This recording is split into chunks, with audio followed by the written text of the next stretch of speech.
Salut à tous, bienvenue dans ce nouveau vlog.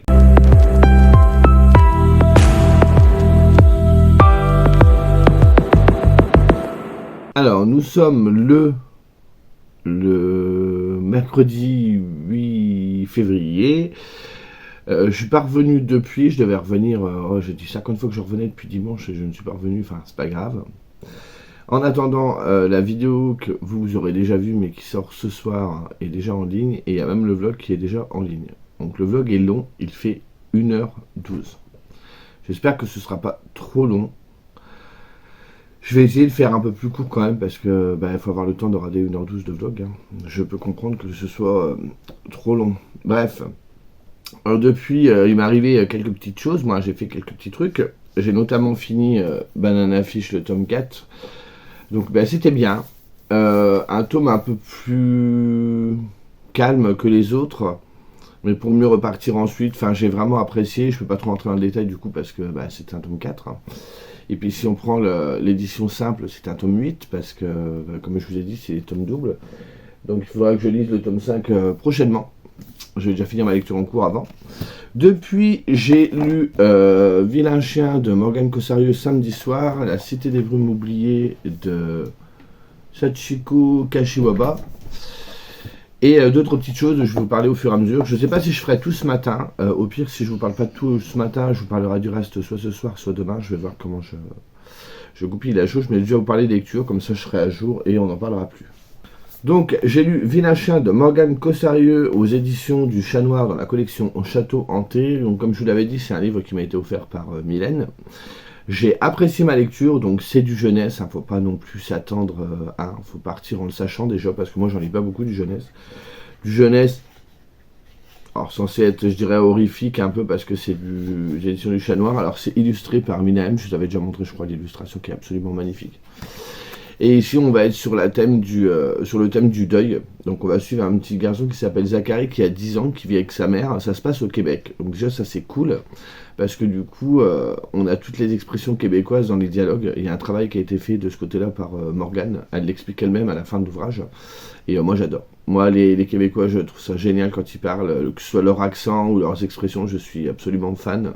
Je trouvais que malgré que ce soit du jeunesse, il y a quand même des scènes un petit peu hard. Moi, je mettrais un trigger warning quand même sur tout ce qui est maltraitance animale. C'est plus ou moins justifié dans le texte, mais ça peut être dur. Moi, j'ai eu un petit peu de mal. Certaines scènes, j'étais là, ah ouais, ok. Mais par contre, Morgane Cossarieu n'écrit pas trop simplement. Elle prend pas les gamins pour des débiles. Parce que vous savez, il y a des livres jeunesse où des fois, ils parlent aux gosses comme s'ils étaient à moitié demeurés, alors que c'est pas du tout le cas. Et là, non, franchement, la plume était toujours aussi fluide. Moi, j'aime bien la plume de Morgane, donc c'est vraiment bien passé. Le thème du deuil, il n'est pas travaillé comme pour un roman adulte, mais je trouve qu'il y a quand même une première vision qui est là, et c'est plutôt sympatoche. Donc, vous avez Zachary au début, en gros, dans l'histoire, son père qui est mort dans un accident, et le gamin n'arrive pas à se résoudre à accepter l'idée que son père, il ne le verra plus, quoi. Donc, il est toujours dans l'attente que son père va revenir, tout ça. Jusqu'au jour où il va recueillir un chien. Et du coup, le chien va être un petit peu son nouveau meilleur ami, mais ça va pas se faire assez facilement. Ça va pas se faire si facilement que ça. Et il va même être persuadé de certaines choses par rapport au chien. Je ne vous dis pas lesquelles, parce que je peux vraiment pas trop vous en dire. Le livre fait 140 pages, donc je peux pas trop en dire. J'ai vraiment beaucoup aimé. On dénonce aussi certaines choses, pareil, sur une thématique précise. Je ne vous dis pas laquelle non plus. La relation que vont nouer Zachary et le chien, elle était toute mimi, franchement c'était vraiment sympatoche aussi et très bienvenue. Et du coup, le livre est assez court, mais même si les personnages vont rester forcément en surface, parce qu'on n'a pas le temps de les exploiter plus que ça, puis c'est pas le but, on est sur un roman jeunesse, on peut pas y amener une grande dimension psychologique et tout ça. Mais les pages, le nombre de pages, on n'est pas frustré à la fin, je trouve que l'histoire tient debout, et c'était vraiment plaisant. J'ai passé un court moment, mais il était plutôt sympathique. Parce que j'ai dû le lire en, je sais pas, en 40-50 minutes. Je vois, ça se lit très vite. Vous savez, c'est écrit hyper gros, quoi. Franchement. Mais j'ai pris le temps de lire, j'ai apprécié la plume. Et voilà, Morgane, autant je l'avais apprécié dans Vertèbre, je vous avais dit que je l'avais pas aimé dans Je suis ton ombre, qui était vraiment très noir et très dur par certaines thématiques qui, moi, m'ont vraiment. J'étais pas du tout fan, mais du tout. C'était très lent à démarrer aussi. Mais elle amenait quand même cette ambiance. Dans Juste ton ombre, on était dans le Bayou, voilà, je cherchais. Bref, ça reste sympathique. Les enfants qui vivent un deuil, je sais pas s'ils peuvent s'y retrouver, mais ils auront une première approche de la chose. Je sais pas après s'ils la comprendront, parce que mais ça reste assez basique quand même. C'est vrai que le gamin refuse la chose, mais bref, il y a tout petit, j'emploie tout le temps le même mot, j'ai l'impression, un petit récit initiatique qui vous montre que voilà, faut vraiment faire son deuil. Mais je crois qu'il y a les 5 étapes du deuil dedans. Moi, j'ai pas relevé, mais il me semble que ça doit être, vous savez, le déni, la tristesse. Je pense que ça doit être amené dans cette façon-là. J'ai pas du tout analysé le texte quand je l'ai lu. En fait, je l'ai lu comme ça et puis voilà. J'ai lu également La Cité des Brumes oubliées, donc c'est ce petit livre-là, ce petit roman qui a été publié il y a un moment déjà, hein. Je crois qu'il a été publié en 75. Du coup, on va suivre la petite Lina qui arrive en train, qui se retrouve dans une espèce de ville ou un village, je ne sais pas, plus une ville je pense, qu'elle ne connaît pas, et les gens vont vers elle et lui disent mais putain, elle est rudement jeune, qu'est-ce qu'elle fait là toute seule? Et elle dit bah, c'est mon père qui m'a dit de venir ici. Il y a le village de son enfance, ou je crois que c'est le village de son enfance, ou un truc comme ça. Il y a qu'un de notre famille qui habite à un village. Alors je ne sais plus le nom du village. Je ne sais pas s'ils mettent le nom du village. Ah bah j'ai laissé le marque-page dedans. Je ne sais pas s'il y a le nom du village. La vallée des brumes, voilà. Elle demande d'aller vers la vallée des brumes et les gens, la plupart ils sont là, mais en fait on connaît pas quoi. Et finalement il y a un gars qui accepte de l'emmener. Donc elle y va avec son petit parapluie qui est là. Donc elle a un petit parapluie. Et elle va dans le chemin, et là il y a le vent qui se lève, elle perd son parapluie, donc elle court après le parapluie, et puis d'un seul coup il y a la brume qui tombe, et quand la brume se lève, elle se retrouve dans le... C'est quoi que je vous ai dit, le village des brumes? Ouais, je perds la tête. Voilà, dans la vallée des brumes. Là, elle est accueillie par une grand-mère qui est pas aimable, un peu acariâtre, elle est pas aimable du tout. Elle lui dit, bah écoute, tu vas loger chez moi. Mais par contre, si tu loges chez moi, rien n'est gratuit, il faudra payer. Et elle lui dit, bah j'ai de l'argent, mon père m'en a donné. Elle dit, non, elle dit pas de cet argent-là. Moi, je veux de l'argent que tu auras gagné à la sueur de ton front. Ça se mérite, et pour mériter ton repos, il faudra que tu mérites le travail que tu auras effectué, l'argent que tu auras gagné derrière. Ta grand-mère, elle fait, demain tu commenceras, tu feras tel truc. Donc elle fait, ok, pas de souci. Et du coup, voilà, elle rentre dans une espèce de pensionnat. Les personnages sont plutôt rigolos qui s'y trouvent. Vous avez le cuisinier, vous en avez d'autres. Et il y a également un chat, je ne sais plus le nom du chat, mais qui est un petit peu particulier. Et du coup, elle va aller aider le libraire, elle va aller aider plusieurs personnes dans le village. Alors au niveau du... Alors moi, je vais être honnête tout de suite, j'ai pas été de ouf dessus, mais du tout. On retrouve très peu de similitudes avec le film Le Voyage de Chihiro, mais très peu. Hein. On retrouve la grand-mère acariâtre qui donne du boulot à Lina, du coup. Donc Lina, Chihiro, une gamine, on a compris. Le fait qu'elle traverse, vous savez, dans le film, Chihiro traverse un tunnel, et elle se retrouve dans un autre endroit. Là, Lina, elle traverse la brume, et elle se retrouve dans un autre endroit, il y a ça. Et après, il y a l'idée sur la thématique du travail qui est vraiment présente. Après, pour le reste, il n'y a pas vraiment de choses en commun. Et en fait, ce qui m'a vraiment gêné, c'est que c'est très répétitif. Bon, déjà, je suis pas la cible, hein, on va rester honnête quand même. Initié d'édition, en général, ils sont quand même plus jeunesse, young adulte. Et tous les jours ou tous les 2 jours, elle change de boutique pour aller aider les voisins. Et du coup, c'est très répétitif. Il y a une problématique, Lina, elle arrive, elle essaie de se faire au boulot, elle finit par résoudre la problématique et devenir amie avec le propriétaire de la boutique. Pouf, elle passe à une autre boutique, pareil, il y a un problème, et c'est ça tout le long. Et en fait, le livre, il est très court, il fait 140 pages aussi. Mais arrivé à 90 pages, j'en pouvais plus, quoi. Pourtant, c'est pareil, hein, c'est écrit hyper gros. Hein, et de ce côté-là, on peut pas dire que... Mais en fait, voilà, c'est vraiment, je vais dire, les bases de chez Base. Miyazaki, derrière, il a vraiment réécrit toute l'histoire, quoi. C'était vraiment une source d'inspiration, on va dire. Hein. C'est pas un copier-coller, mais du tout. Donc, si vous y allez pour redécouvrir Chihiro, c'est pas la peine. À ce moment-là, privilégiez les mangas... ils ont ressorti les mangas avec les images du film, vous savez, ça fait un gros manga comme ça. Comme ils faisaient à l'époque... vous savez, avec le Club Dorothée, quand ils ressortaient les BD des animés. Et ouais, donc je suis ressorti, je vais pas dire déçu, mais je sais pas, j'hésite encore à savoir si c'est un livre que je garderai, parce qu'il est quand même très beau. En plus, moi j'avais dans l'idée de faire, dans cette maison d'édition, ils ont les Kiki la petite sorcière, parce que le film de Miyazaki, donc chez Ghibli, c'est pas toute l'histoire, hein, parce que là-bas c'est un roman aussi, mais qui est en 5 ou 6 tomes, je crois. Et vous avez également Le Château ambulant, qui est en 3 tomes. Mais j'hésite. En plus, Margot avait lu le premier tome et elle m'avait dit c'est assez jeunesse. Donc, je ne sais pas si je tenterai et si je garderai celui-là, on verra bien. Du coup, dans la foulée, ce week-end, donc ça, j'ai lu ça samedi. Bah, celui-là, je l'ai fini dimanche, parce qu'au bout d'un moment, j'ai été me coucher, j'étais fatigué. Et du coup, dimanche, bah, j'ai fait quoi?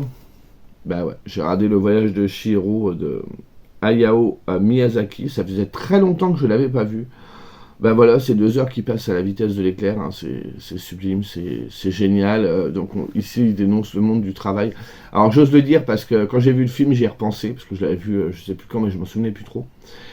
Et j'ai quand même été vérifié sur internet la signification par rapport au film, de pas vous dire de bêtises non plus, quoi. Et oui, c'était ça. Après, j'avais pas tout deviné, hein, je vous rassure. Mais voilà, c'est. Je conseillerais pas quand même à des jeunes parce que. Voilà, il faudra attendre quand même qu'il y ait une bonne dizaine d'années chez le gamin parce que si c'est trop jeune, il risque d'avoir peur. Il y a quand même des scènes assez effrayantes pour un enfant. Mais ouais, c'était.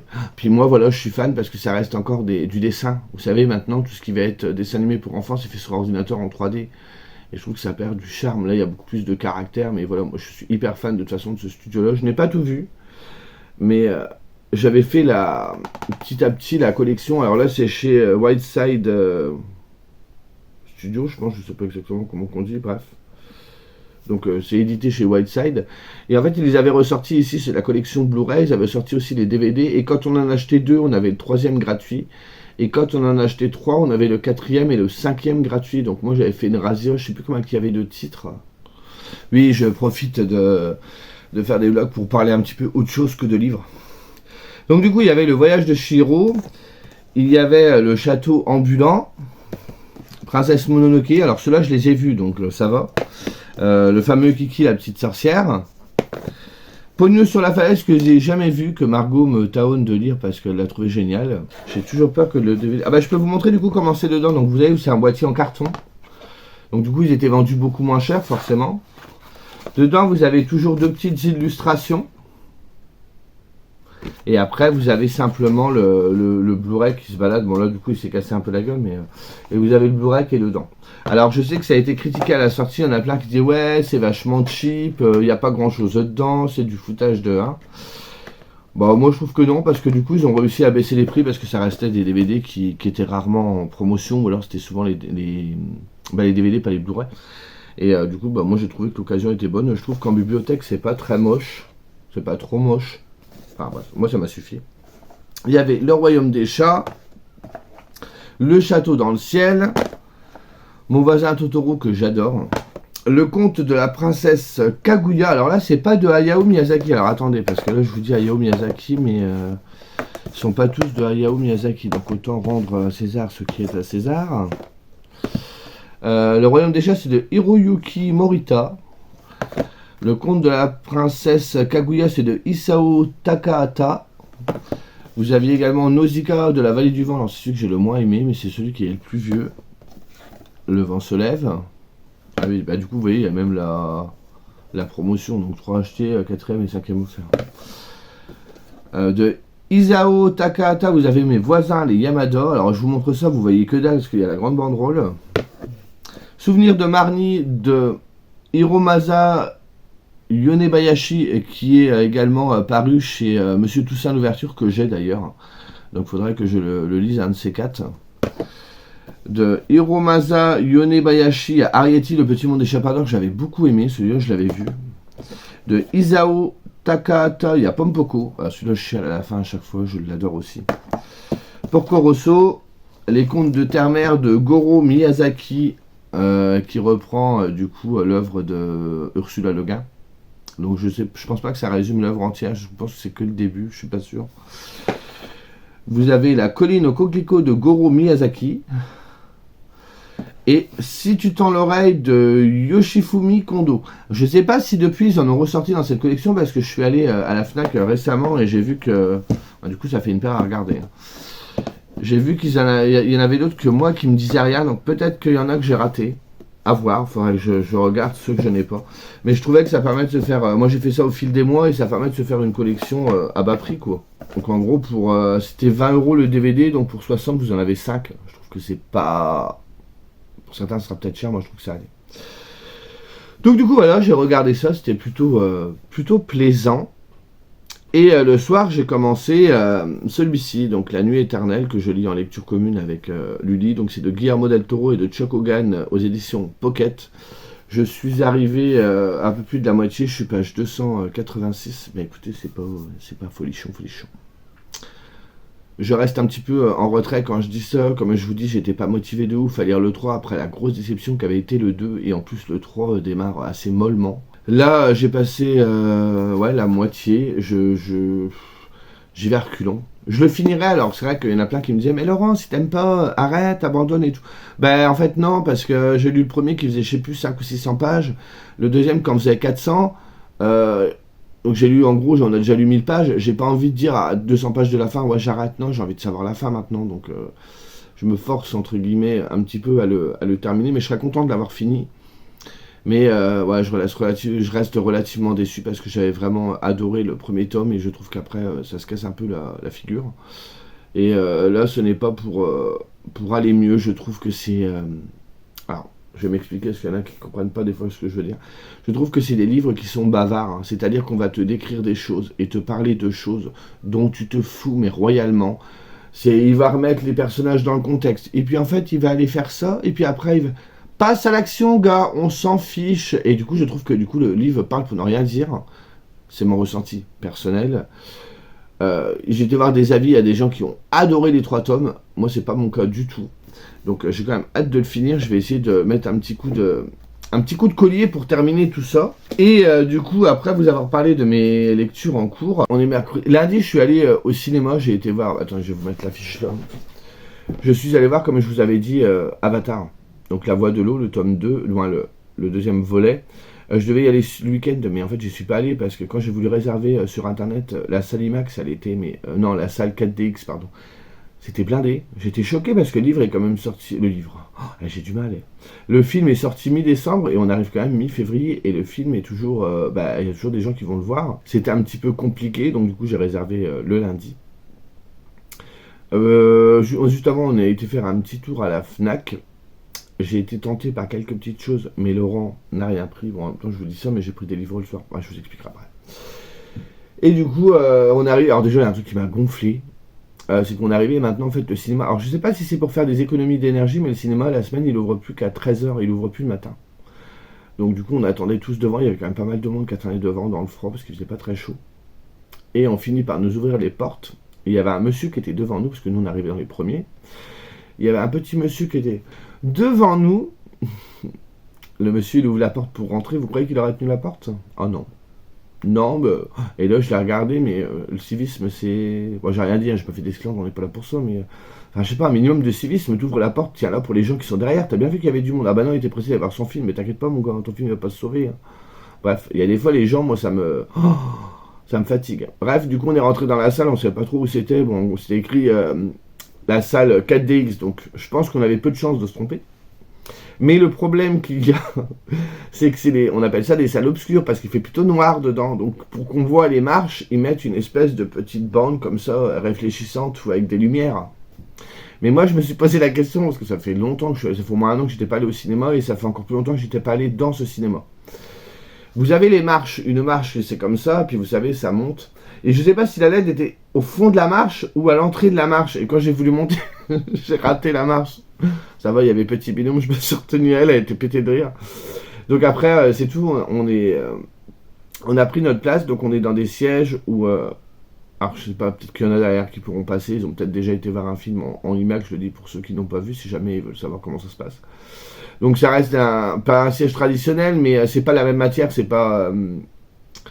comme les fauteuils rouges de cinéma.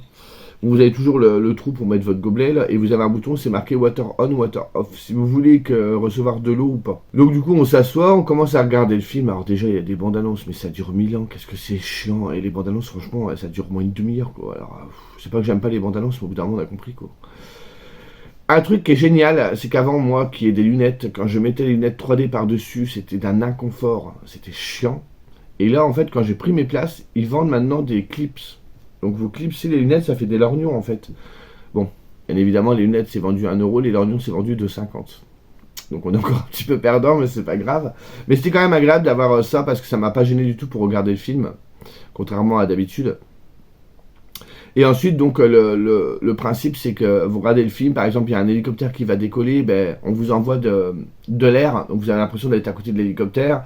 Vous suivez les poissons dans l'eau, oui, je spoil pas trop, parce que vous doutez bien que Avatar, la voix de l'eau, on n'est pas avec les oiseaux. Et quand le poisson il plonge, ben, vous avez le fauteuil qui se lève, qui se baisse et tout. Alors moi j'étais mort de rire parce que petit binôme à côté, elle est petite. Et en fait, avec ses pieds, elle pouvait pas tenir elle pouvait pas se mettre sur le cale-pied. Donc elle glissait du siège. Donc elle se tenait pour pas tomber. Enfin, c'était drôle. Les sièges bougent pas trop non plus. Mais le problème qu'il y a, c'est que non seulement les sièges bougent, mais aussi les sièges vont vibrer. À un moment, vous avez un accident. Et en fait, au niveau des pieds, vous sentez comme des cailloux. Bah, c'est avec un train qui déraille. Donc vous avez vraiment l'impression de sentir le truc. Et quand il tire à la flèche, alors c'est le seul truc que j'ai pas trop aimé moi, quand il tire à la flèche, vous avez comme des coups dans le dos. Et en fait, le problème qu'il y a, c'est que moi j'appréhendais les flèches. Donc je me cambrais à chaque fois. Et c'est le petit problème et le petit défaut que je trouve à ce genre d'attraction, c'est que ben moi ça me sort du film.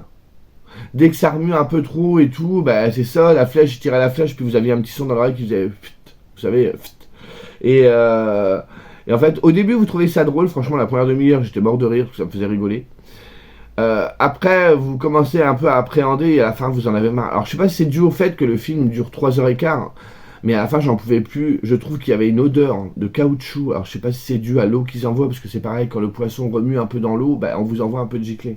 S'il pleut, vous avez des gouttes qui tombent du plafond. À un moment, ils sont dans l'eau. Ils ont sorti des bulles de savon qui s'écoulaient le long de l'écran de cinéma de chaque côté. Quand il y a des tirs, ben, vous avez une lumière qui s'aveugle et le siège qui se met à vibrer. Alors je sais pas si c'est l'odeur du caoutchouc, si c'est le fait qu'on a été escoués comme des pruniers pendant 3 heures. Je suis sorti, c'est pas que j'avais mal au crâne, mais j'avais la tête un peu pleine, quoi. J'étais pas très bien. Pas au point de vomir ni rien, ça allait quand même, j'étais pas malade. Mais je sentais que le mal de crâne n'était pas loin, quoi. Donc je pense pas que j'ai réitérerai l'expérience, parce que je dois aller voir Titanic. Donc Titanic, je pense qu'on se... Peut-être en IMAX, je sais pas, je vais voir. Parce que j'ai envie d'avoir quand même... comme je vais le voir au cinéma, je veux le voir dans les meilleures conditions, le revoir du coup. Mais ouais, le 4DX, c'est pas trop ma cam. Concernant le film en lui-même, bah écoutez, je ressors... Alors je dirais pas déçu, parce que visuellement, honnêtement, le film, il est absolument magnifique. Franchement... James Cameron, encore une fois, il nous en met plein la tête, c'est sublime. Par contre, j'ai quelques réticences, c'est au niveau du scénario. Moi, je trouve que le scénario est beaucoup trop calqué sur le scénario du tome 1, qu'on a l'impression qu'il l'a recyclé et que ouais, les arcs narratifs, c'est un peu les mêmes et dans le même ordre, quoi. C'est un petit peu dommage. Les méchants, les humains, ils sont pas gentils, ils sont pas beaux. Voilà, donc c'est un peu lisse, hein, on va dire. Il y a d'ailleurs, ouais, les personnages, ouais, sont trop lisses, ils sont pas creusés. Il faut leur donner un peu de densité, tout ça, il ne le fait pas. Et puis, je